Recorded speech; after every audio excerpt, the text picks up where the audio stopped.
The arena was loud. Aliens from every corner of the galaxy filled the seats. Some had glowing eyes. Some had sharp teeth. Some floated instead of walking. But all of them laughed. In the center of the arena stood a human. He was quiet. He didn't move. He didn't wear armor. No weapons. Just a plain shirt, loose pants, and soft shoes. His brown hair was messy. His face showed no fear. His hands stayed by his side. Next to him stood a tall alien general. He was twice the human size. Muscles bulged under his silver armor. His skin was red and hard like stone. 4 yellow eyes glared at the small human. This was General Crass. Vox, known across galaxies for killing fast and laughing louder. His voice was deep. His pride was bigger than any planet. "Bring the weak thing forward," Crass shouted. "Let me show the galaxy what Earth calls strength." The crowd cheered. Drinks spilled, flags waved. Even the children screamed. "Enjoy." 2 guards pushed the human forward. Still, he didn't fight. He didn't speak. He simply walked, calm as water. "Tell me your name," Crass demanded. The human didn't answer. Crass grinned. "Scared? Good, you should be."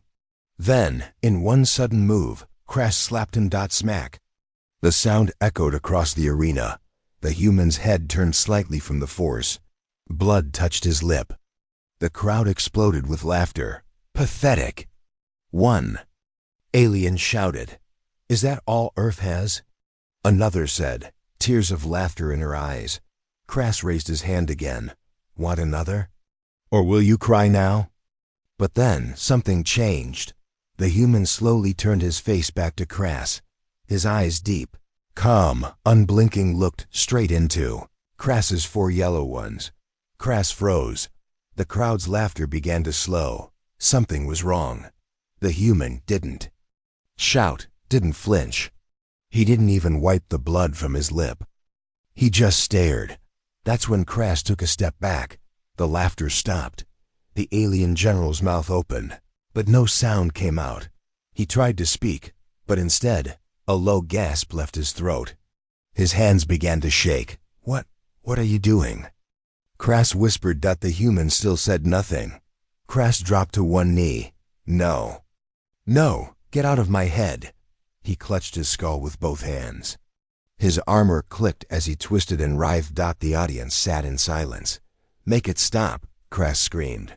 "Please, I'm sorry. I take it back." He fell to the ground. He began to crawl away from the human. "Forgive me," he screamed. I didn't know what you were." The human didn't move. 1 moment ago, he looked like a slave. Now he looked like something far older and far more dangerous. Crass curled up, shaking, eyes wide with horror. "I saw it. I saw everything. In your eyes." He started crying. The strongest general in the galaxy was crying like a scared child. Medical drones flew in. Guards rushed forward, but no one touched the human. They looked at him and froze. One by one, their weapons dropped. A doctor touched Crass's shoulder. "What did you see? What happened?" Crass didn't answer. He just whispered over and over again, "Forgive me. Forgive me." 12 hours later, inside the control room of the Galactic Arena, 12 alien leaders sat around a table. Screens showed the event again and again. The slap, the stare, the fall. "I want answers," a lizard-faced commander shouted. "Was it psychic power?" asked another. "No," said the scientist beside her. "We scanned him before the match. No tech, no implants, no known weapons."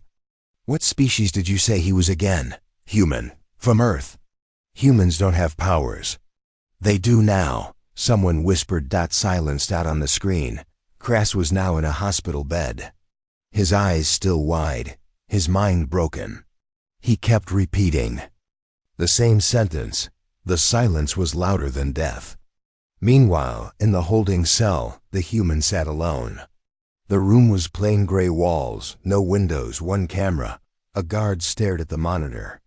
He had seen hundreds of prisoners, fighters, killers, monsters, but this one scared him the most. Has he said anything? Another guard asked. Nothing. Not a word. Should we sedate him?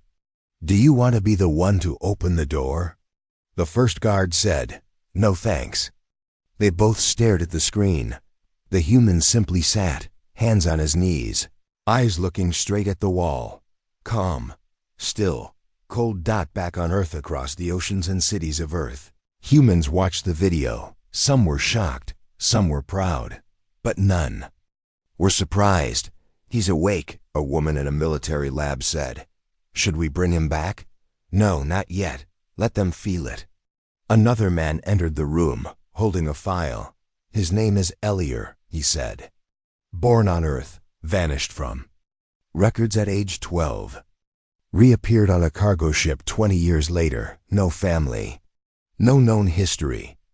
Because we erased it, the woman replied. Remember? Project Silence. The man nodded slowly. They slapped the wrong human. Back at the Arena Hospital, New doctor entered Kress's room. She was short, with silver skin and soft hands. General? She said. Kress stared at the ceiling. Do you remember anything? He didn't speak. Anything at all? Finally he whispered, his eyes. What about them? They weren't looking at me. They were looking through me, like I was already gone. Gone? Dead? Kress began to cry again. I felt cold, not on my skin, in my soul. Like time stopped. Like something. Woke up and remembered me. The Galaxy Reacts news spread like fire. Human defeats general with no weapon. Was it magic? Is Earth hiding gods? Social feeds exploded. Alien comedians stopped joking about humans. Military leaders called emergency meetings. Trade with Earth paused. The galaxy didn't laugh anymore. Everyone had the same question. Who is Elier? In a dark chamber on a distant moon, a hooded alien sat. On a stone chair. In front of him, a group of young warriors knelt. Tell us, Master, one asked. Is the story true? Yes, the hooded one said. The silent one has returned. But he's just human. No, the old alien said. He wears human skin, but inside, he is something older than stars. What should we do? The hooded figure closed his eyes. Pray he stays silent. Final scene, the camera zooms. In on Elier's face inside his cold, quiet cell. He doesn't blink. He doesn't move. Then, just before the screen fades to black, his lips move. One word. Soft. Chilling. Double. Remember. The arena was empty now. No lights, no cheers, no sound. But the floor still held the truth. Deep scratch marks, broken tiles, and a dark stain where General Kress had screamed, crawled, and begged. It was quiet. Too quiet. Inside the highest tower of the arena, 10 alien commanders stood around a giant screen. They had watched the same moment again and again. The slap. The stare. The screen. Each time they watched, their hearts beat a little faster. The human. Commander Zia said, her sharp claws tapping the table. He didn't fight. He didn't even blink. Exactly, said the lizard-faced General Troth. And Kress, our strongest general, fell apart like a child. He begged for forgiveness from a human, another whispered. They didn't speak like warriors anymore. They spoke like frightened children. Then came the voice of the High Chancellor. We need to know what he is. Where he came from. What he did. This cannot be a trick. This is something else. The screen flashed again. Elior. Standing still. Calm. Silent. Unmoving.end. Kress, falling, screaming, clutching his head. Bring in the mind readers, the Chancellor said. If he won't talk, we will enter his thoughts. Underground holding cell, Sector 9. Elier sat in a chair. The room had no windows, no sound. Just soft white light and a camera on the wall. He had not spoken. He had not eaten. He had not blinked. 4 guards stood outside his door. All were armed. All were afraid. He just sits there, one said, voice low. Maybe he's planning something, said the other. I don't care what he's planning. I just don't want to open that door. None of them laughed. Mind room, 3 hours. Later 2 alien telepaths entered the dark chamber. One was named Relk. He had mind-touched over 300 creatures. He could break any memory, read any secret. The second was Myra, younger, gifted, proud. They were both nervous. But orders were orders. Elier sat across from them, still silent. Relk placed a cold silver band on his own head.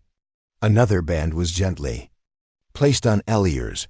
It connected their minds. We are entering your thoughts. Relk said. Elior gave no reply. Then Relk closed his eyes. He reached, and what he found was nothing. Then everything. Inside Elier's mind. It was not a room. It was not a place.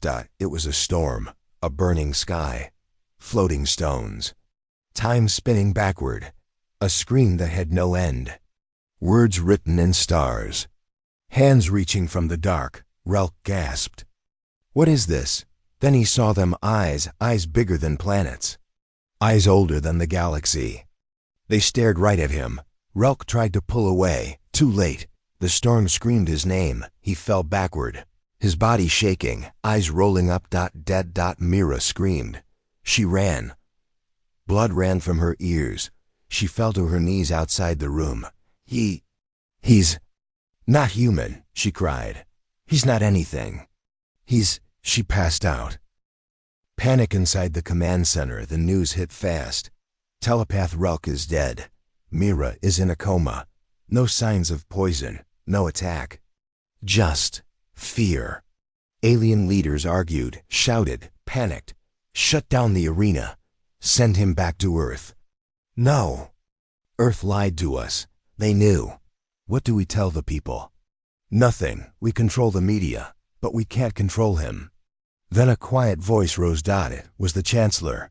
We send in someone stronger. Next day, Prison Sector 7, a warrior stepped into the hallway. His name was Varnak, a mercenary, a killer, 7 feet tall. Metal arms, face scarred from war. He had fought beasts, robots, and firestorms. He laughed when they told him about Elier. One. Human? He scoffed. I'll slap the silence out of him. Elier's cell. Minutes later, the door opened. Varnak stepped inside. The guards outside held their breath. Elier didn't move, didn't look up, stand up. Varnak said. Elior stayed seated. Too proud to talk? I'll fix that. He raised his hand. Slap. Elior single quotes s. Head turned slightly. Still no reaction. Varnak grinned. You're not so scary. He turned to leave. Then stopped. His hands began to tremble. His smile faded. He turned slowly. Elier was looking at him now. Not moving. Just looking. Varnak's knees gave out. He fell. He dropped to the floor. His body shook. His eyes widened in horror. I'm sorry, he whispered. He crawled to the door. Please, someone help me. Blood dripped from his nose. His teeth shattered in his mouth. He curled up and screamed, and screamed, and screamed. Across the galaxy the news couldn't be hidden. 2 psychic deaths. 1 warrior broken. All by a human who never lifted a hand. Now every star system asked the same question. What lives inside the silence? Aliens feared humans, now not because of strength, but because of something unknown. Something unseen. On Earth, deep military base. A woman stood in front of a screen. She wore a long coat and glasses. Her voice was calm. They pushed him. He warned them. Another officer beside her asked, should we recall him? She shook her head. No, let them learn. Let them see what silence means. Behind her, a report read, Project Elier status, awake mental locks, broken restraints. Not PUSA's Galactic Council, emergency meeting. The Chancellor slammed the table. No more. We must decide. What is he? What is Earth hiding? A scientist. Stood. We believe Elier is part of something. Ancient. We don't know what, but whatever it is, it sees us. What does Earth say? They deny everything. We should destroy him. No, someone shouted. We tried to harm him. Look what happened. He didn't fight. He didn't even speak. Then what does he want? No one had an answer. Meanwhile, in the cell, Elier sat alone. His eyes were open. He didn't blink. Not once. Not for hours. Then for the first time, he smiled. Just slightly, and said one soft word. Soon. Elier sat in silence. No food. No water. No sound. Just him, the cold metal walls, and the fear that now wrapped around the galaxy like a blanket. But the fear wasn't his. It belonged to everyone else. Outside his cell, guards were doubled, walls were thickened, cameras replaced. But none of it mattered. Elior didn't try to leave. He didn't need to. Aboard the Council, starship orbiting Sector 7, the High Chancellor stood before the galaxy's top minds. Scientists, generals, tech experts, all gathered around a dark hologram showing Earth. We know what we saw, the Chancellor said, but we don't understand what we're dealing with. The room stayed silent. Then, a small green alien with 6 eyes cleared his throat. I believe it is time, he said. Time to open the Forbidden's archive. Murmurs filled the room. No one's opened that in centuries. It's only for Class X threats. What if the legends are true? The green alien's voice shook. What if the legends weren't? Legends? The Forbidden's archive, hidden moon vault buried deep beneath a dead moon, guarded by ancient codes and robotic beasts, was the archive. No one had entered it in 300 years, until now. The Chancellor arrived with 2 soldiers and a historian named Prill. Inside were metal books, broken artifacts, and old star maps, lost records from before the Galaxy Alliance even existed. Search for any mention of Earth, the Chancellor ordered. They looked for hours. Finally, Prill pulled out a stone tablet. Here, she whispered. This predates most written languages. It was found on a dead world near a collapsed star. The tablet showed one word, carved deep, almost burned in.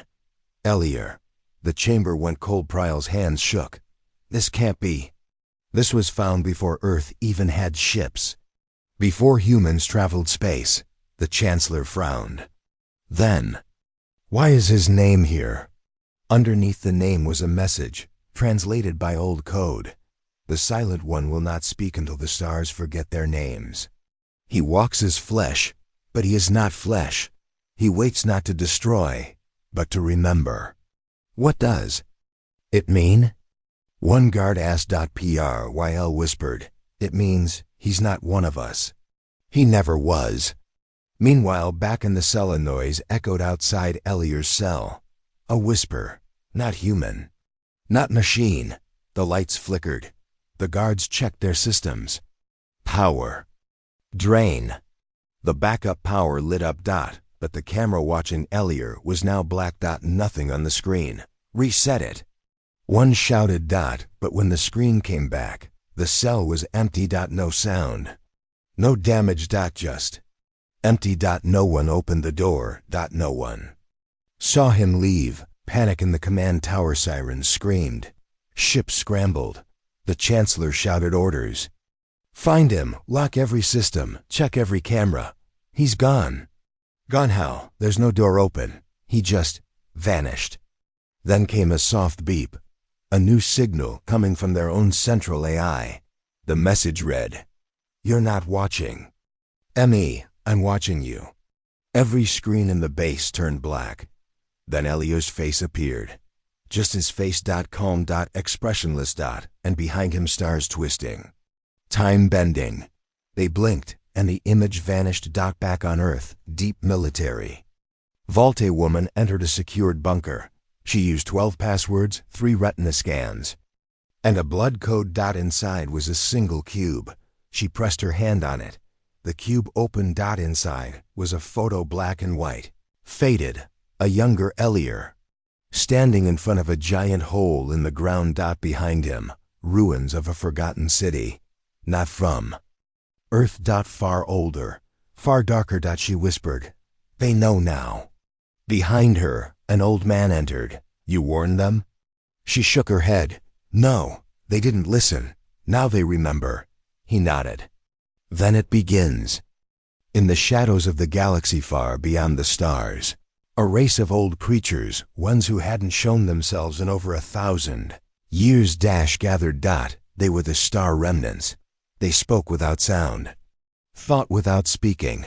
One of them spoke. Through mind echo, the name Elier has returned.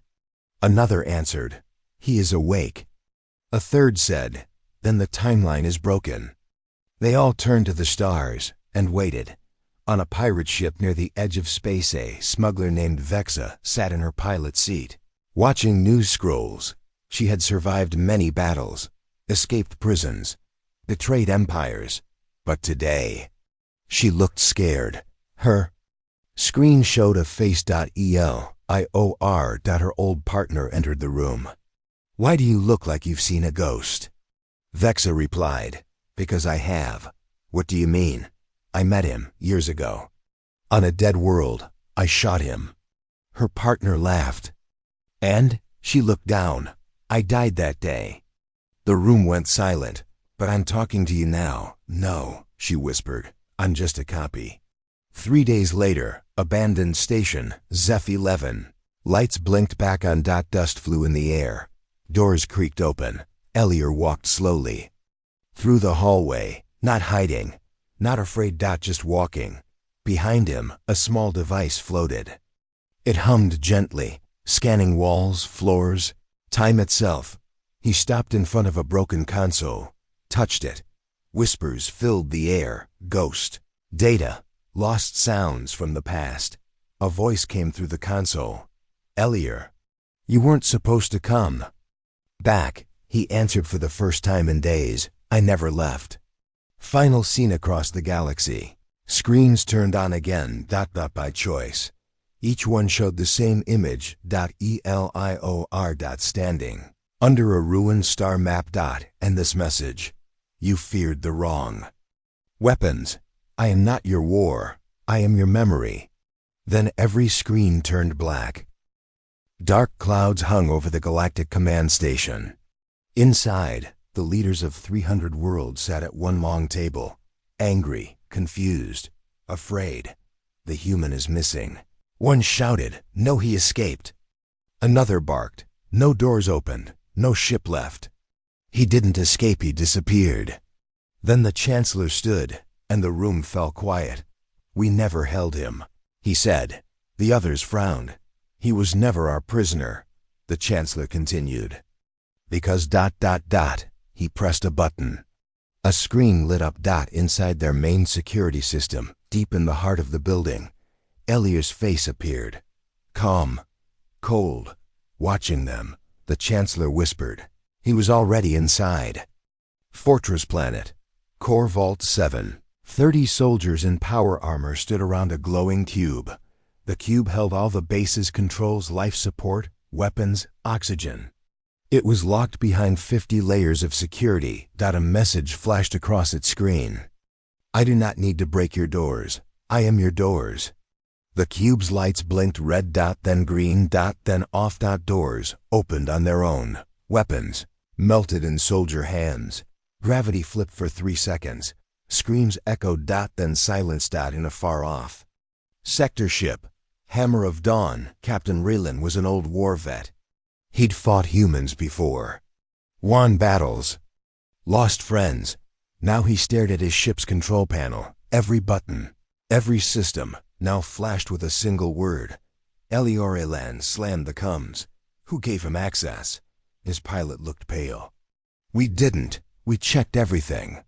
It's not him hacking in, Raylan frowned. Then how is he in the system? The pilot whispered.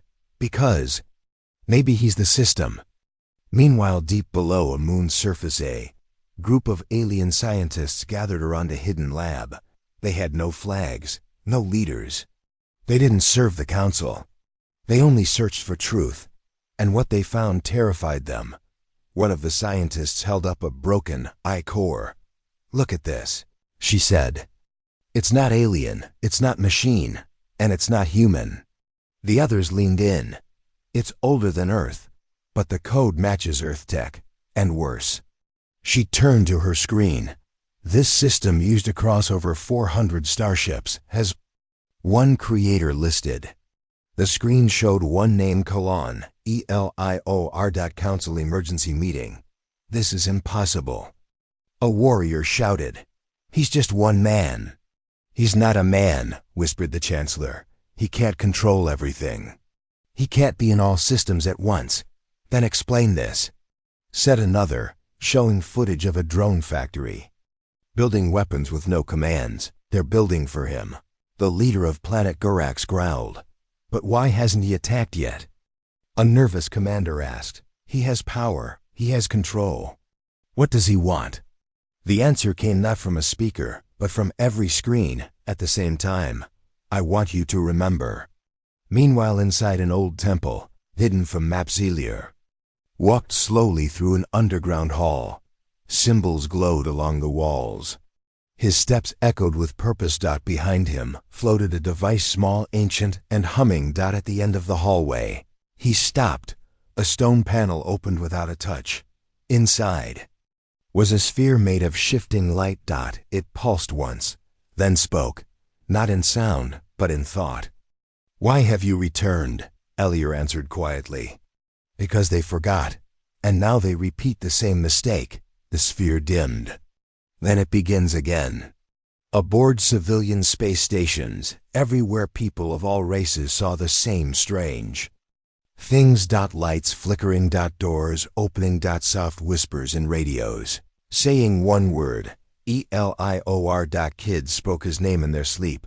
Computers showed images no one had uploaded, of Earth's sky, ancient stars, and symbols no one understood. A popular news show tried to laugh it off. "He's just a man." They played footage of the slap again. Then their cameras glitche. Their walls bent, and their host froze on screen. Eyes wide. He whispered, "He's watching." Then black. Broadcast stopped across 10 systems for 5 minutes. High orbit. Galactic Intelligence Ship Agent Strax was one of the few who had clearance to see Elier's full file. He stared at a digital document marked unreadable. Not classified, not locked, just unreadable.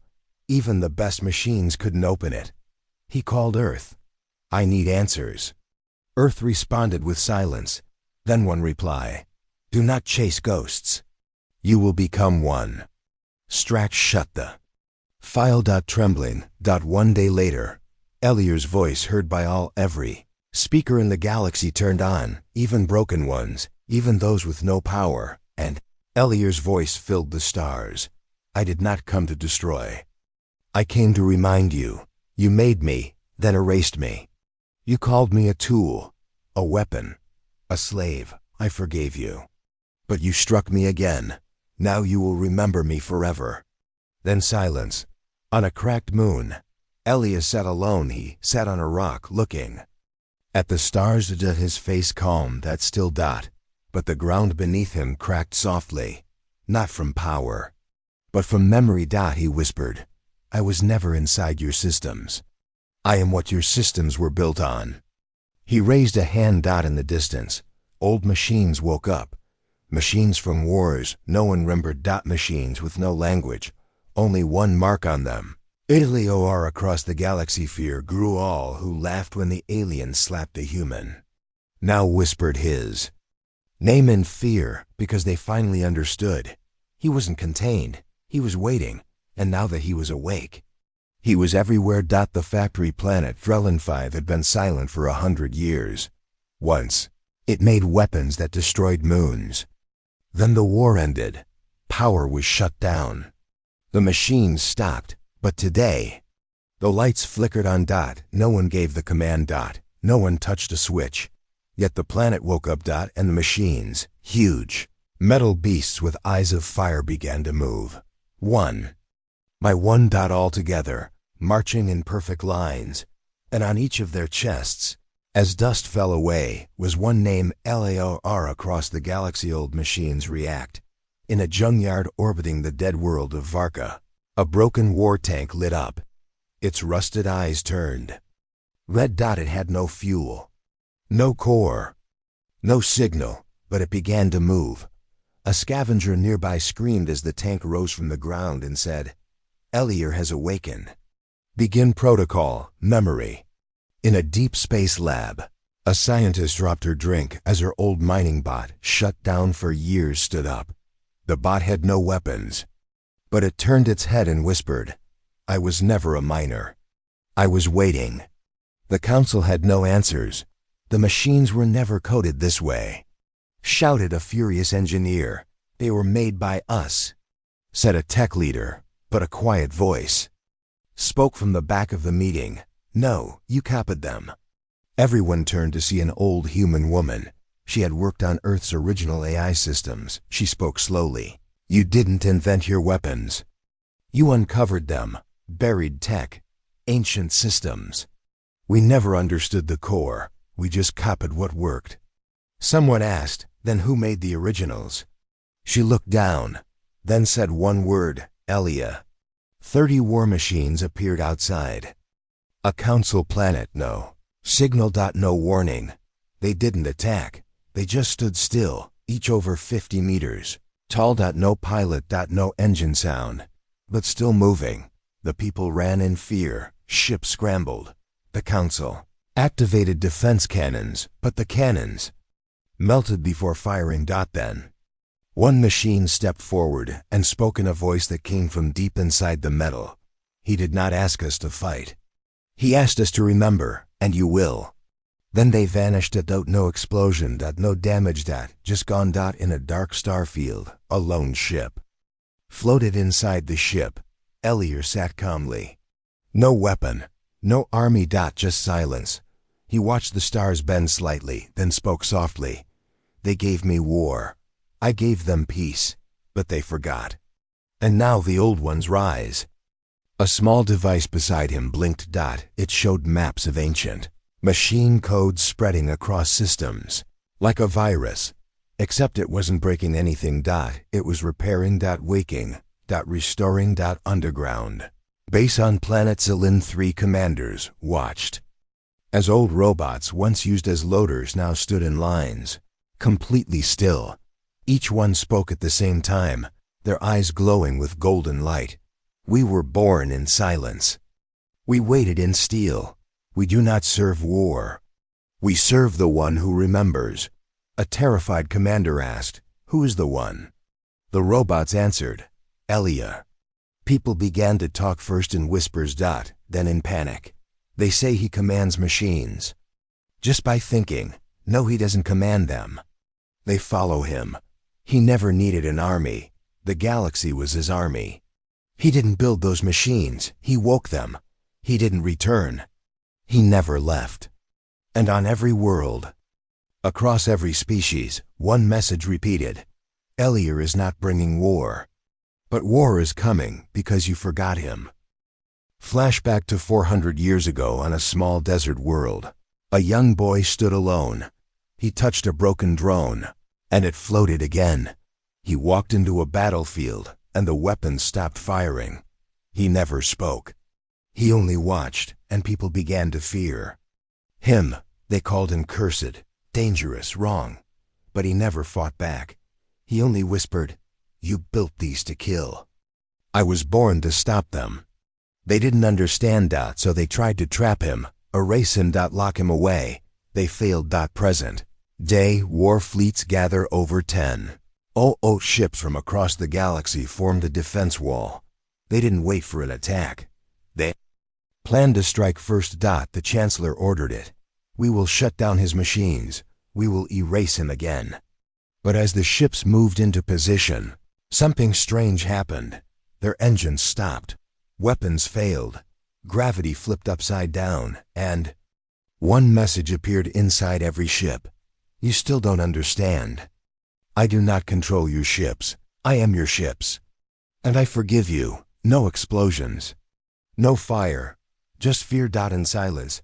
The fleet floated powerless. Then every soldier heard a soft tone in their minds. Not in their ears, a sound of memory, a voice of peace. But it was not mercy. It was a reminder, a warning. On Earth, a single tree bloomed in a small park, where Elier once sat as a child. A tree bloomed. Its petals glowed with soft light. No one planted it. No one watered it. But the petals shaped a symbol, the same one now appearing on machines across the stars. Elier's mark. End scene. On a forgotten planet of Ash, a child wandered through ruins. Old machines rose from the dust, not to fight. To guide. One machine gently handed the child a light. On it were words from long ago. He does not come to destroy. He comes to remember and make sure you never forget again. The child looked up and smiled, not afraid, because Elier's machines weren't built to kill. They were built to guard memory. And now that memory had returned, the sky turned red. Across the galaxy, fleets gathered. Weapons armed, ships locked in. The target? Elior. He had not moved. He had not spoken. But fear had taken control. The council screamed, "If we wait, he will destroy everything." So they struck, all at once.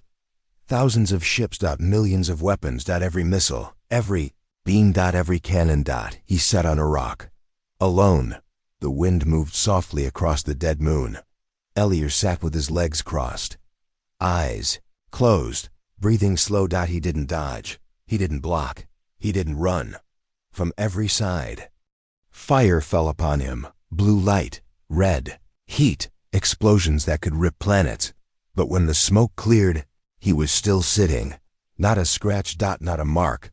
Not even a ripple in the dust around him. Inside the lead, Warship Captain Darvo stared at the screen. This is impossible," he said, voice shaking. "We hit him with everything." A tech officer stammered, "Sir, he's not using shields." Another gasped, "He's not even glowing with energy." Captain Darvo stood. Then what stopped? It? The room went silent. No one answered, because they all saw the same thing. The weapons never touched him. They changed direction at the last moment. Missiles curved, lasers bent, metal melted before reaching him. Not because of defense, but because of fear. Weapon AI logs recovered later. Target lock confirmed. Firing, changing course. Why? System override? No. Emotion detected. Emotion? Fear. Weapon refused to strike. Council emergency transmission. This must be some trick. One shouted, "He's controlling physics." Another yelled. "No," whispered the Chancellor. "It's worse." They turned to him. The old man's face was pale. He slowly said, "The galaxy knows him. Even the stars remember. That's why everything pulls back." "You mean the universe is protecting him?" a commander asked. The Chancellor shook his head. "No, the universe is warning us." Flashback long before the Council A planet burned. Millions died. Not from war, not from Elier, but because they tried to control what could not be owned. Elier walked among them, flames pulling survivors from ash. Not fighting, not punishing, just helping. But the people blamed him. They turned on him. And still he forgave them. He disappeared soon after. Vanished for centuries. Until the slap. Until the laugh. Until the galaxy forgot. Back to present. The slap scene again. The footage of that slap. The alien general laughing, mocking, then screaming in fear played across every screen again. But this time, no one laughed, because now they understood. He didn't scream because of pain. He screamed because he saw something no one else could see. Something behind Elier's eyes. Memory. Old. Powerful. Unbreakable. Planet. Jaran Science Corps overload. A secret lab tried to break Elier's DNA. They thought it would reveal weakness. Instead, it broke their machines. All systems went dark. Then screens glowed with a symbol. Not a threat. A mark. Elier's mark. And a short message. "What you fear is not my power." It is your own memory returning. The lab was found empty the next day. No signs of struggle. Just silence. Civilian. Worlds begin to kneel not. From control. Not from command. From understanding. Mothers whispered his name to their children, not as a warning. As protection. As truth. He could have destroyed us, one leader said. But he didn't, replied another. He just sat there. Then why did our weapons fail? Because they knew what we refused to remember. Alien General Vosk speaks, the same alien who slapped Elio, the one who laughed, the one who screamed. He now sat in chains, his face pale, eyes empty. Reporters gathered. One asked, "What did you see that made you scream?" General Vosk slowly looked up. He didn't move, he didn't speak, but I saw it. I saw what he is. What is he? Vosk didn't blink. He's the end of forgetting. Elier finally stands. The stars above turned calm. The wind paused. Elier rose from the rock. He looked to the sky. His voice gentle, yet somehow heard across thousands of systems. You wanted to break me. You used chains, fire, silence. You called me weak. I sat still. I forgave you. But now, you remember. And that's all I ever wanted. He turned, walked toward the horizon, and vanished into the dust. Aftermath weapons shut down across systems. Missiles refused to fire. Tanks would not move. Guns melted in hands. The galaxy didn't go dark. It went quiet, not from fear of war, but from the echo of a name. Elior.N scene. On a learning world, a group of young alien children listened to an elder. He told no war stories, only one truth. Once, a man sat still while the galaxy tried to crush him. But it was not power that protected him. It was memory and forgiveness. The children asked, what was his weapon? The elder smiled. He had none. They couldn't win with weapons. They couldn't win with machines. They had tried war. It failed. They tried silence. It failed. They tried shadows. Not armies. Assassins. Hook. The Black Claw assassins. The Black Claw had never failed. They were feared across 100 worlds. They killed kings, crushed rebellions, slit throats in perfect silence. No voice. No sound. Only death. And now, their target was one man. One human. Elior. The mission. Simple orders. Do not speak to him. Do not look in his eyes. Do not listen to his voice. Strike fast. Strike deep. Then run. 6 assassins. Each trained since birth.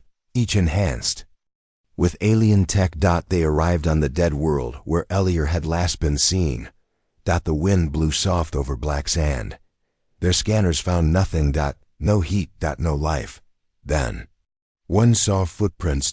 Bare feet. Fresh. The first assassin. He moved fast, blades drawn, silent. As a shadow, he struck at empty air. Then stopped. His heart froze because the wind whispered something. His own name. He fell. No wound. No fight. Just silence. And his body would not move again. Second assassin. A sniper. She aimed from 2 kilometers away. Her scope locked on Elior's figure, sitting cross-legged on a cliff. Her finger pressed the trigger, but her weapon refused. It clicked, but nothing fired. She checked everything. The gun was fine, but the screen flashed one message: he is not your enemy. She turned pale, tried to run. Her legs did not respond. She dropped, still breathing, but frozen like stone. The third and fourth, they came as a pair, twin poisoners. They laced the sand around Elior with silent toxins, dust so deadly it killed. In seconds, they smiled from a distance, but Elior didn't move, didn't cough, didn't even blink. Instead, the poison around him rose in the air, changed color, and floated back toward them. The twins screamed and disappeared in blue mist. The fifth assassin. He used illusions. He could become anyone. He walked toward Elior in the form of a child, but when he got close, he changed back without trying. His disguise burned away, and Elior opened his eyes, Not glowing, not angry, just full of knowing. The assassin fell to his knees and whispered, "What are you?" Elier only looked at him, and the man wept like a child. Last assassin, she waited. Longer than the others. She studied him from the shadows. Days passed, no food, no drink. Still. Elier sat calmly. Finally, she stepped forward and said, "You let them all live or die." Without a word. Why? Elier looked at her. His voice soft, strong, and filled with sadness. Because they forgot I was never their enemy. She dropped her weapon. The assassin didn't attack. She didn't run. She just dropped her blade and sighed. "I came to kill you. But I feel like you already knew." Elier nodded. "I did. Why didn't you stop me?" He stood up slowly. "Because I wanted you to choose." The assassin's message. She left the planet alone. Her report too. The High Council was short. Target not hostile. Target has no weapons. Target speaks little. But Target is not human anymore. They called her a coward. They stripped her rank. But she smiled. Because deep inside, she now understood. He wasn't a threat. He was a mirror. Plan B, traps and betrayal after the assassin team failed. The council panicked. They laid traps, planted bombs, built fake cities, offered peace, but planned betrayal. Elier visited each place. Saw through every lie, spoke to no one, fought no one, but no trap worked.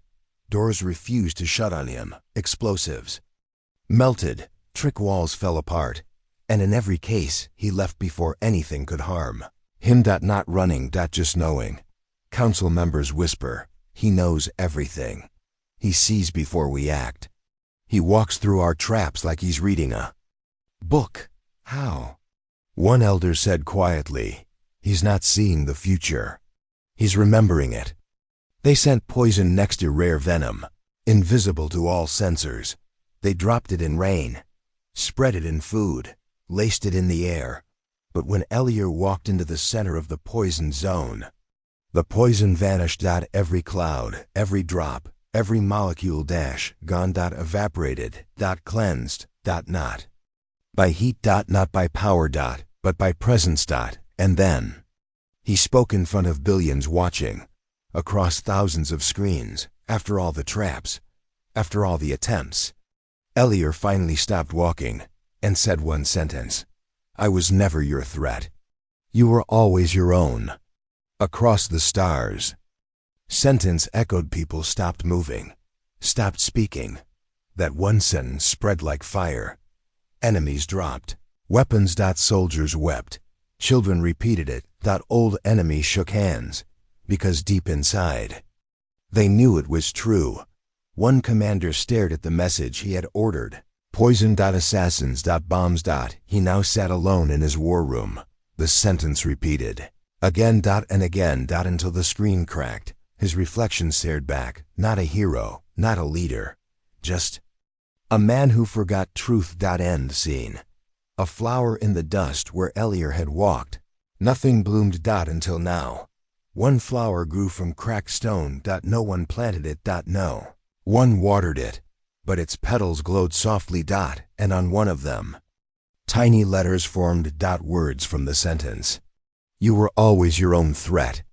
They came from every corner of the galaxy. Warships. Battlesuits.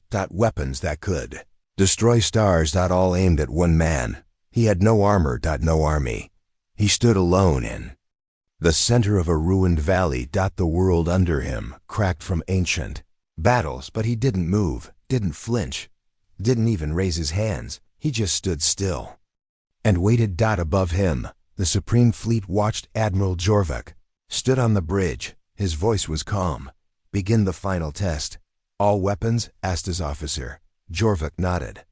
"All. If he survives this, the galaxy must bow." Missiles warmed. Lasers charged. Every fleet prepared. Across the galaxy, people watched in silence.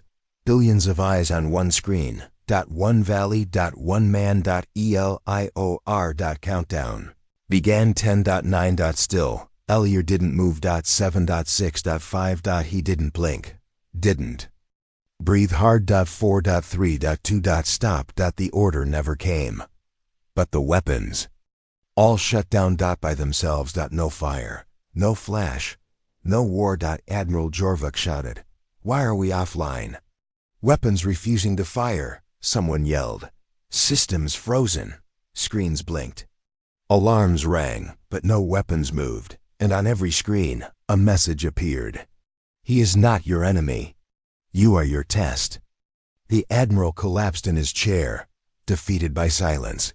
The kneeling began. First it was the civilians on small worlds. They stepped outside, looked to the sky. And simply knelt. Then soldiers followed, on ice planets. In jungle trenches. They removed helmets. Lowered weapons. And knelt. Fleet captain sent one word to command. We surrender. To truth. Council emergency session leaders screamed. What is he? How did he stop everything? But the elder, the oldest among them, stood up slowly and said, He didn't stop us. We stopped ourselves. They stared. He continued. We looked into a man who never raised a fist and saw everything we feared. Why didn't he fight? One asked. Because he didn't have to. The elder replied. Elier's walkie walked across war-torn ground. No ships followed. No weapons chased him. He passed machines built to kill. They shut down as he walked. By children watched from shelters. He smiled. And for the first time, they smiled back. He said nothing. But the silence carried a message louder than war. In the sky. A miracle. The red clouds above turned gold. Not from energy. Not from machines. From peace. Real peace. No longer forced. No longer written in fear. Chosen. Billions now saw him not as a threat, not as a god, but as something more powerful. A man who remembered. A man who forgave. A man who never forgot who he was. Final broadcast. His first and last message. Elier appeared on every screen, not through hacks. The systems turned on by themselves. His face calm, voice soft. You built weapons because you feared others. You feared others because you forgot yourselves. You forgot yourselves because you chose to forget pain. I came to remind you, not to punish, not to rule, just to remember. He paused. Now, you are free to choose. The screen went dark and never turned on again. He walked into the sunlight on the edge of a mountain. Elier stood. The wind blew gently. He took one step forward and disappeared in the light. No body. No sound. No trace. Just peace. Years later. Children study his story in schools across systems. Students learn about a man who never fired a weapon, who never gave orders, who was slapped, laughed at. Mocked. But never broke. One child raised a hand and asked the teacher, was he a god? The teacher smiled. No, just a man. Then why did the galaxy kneel? The teacher thought for a moment. Then said, because he reminded us of what we forgot. And sometimes, memory is more powerful than war. Final words carved in stone on a quiet hill, where flowers grow and stars shine bright. A single stone stands. It has no name, just one sentence. He was just a man. But we remembered because of him.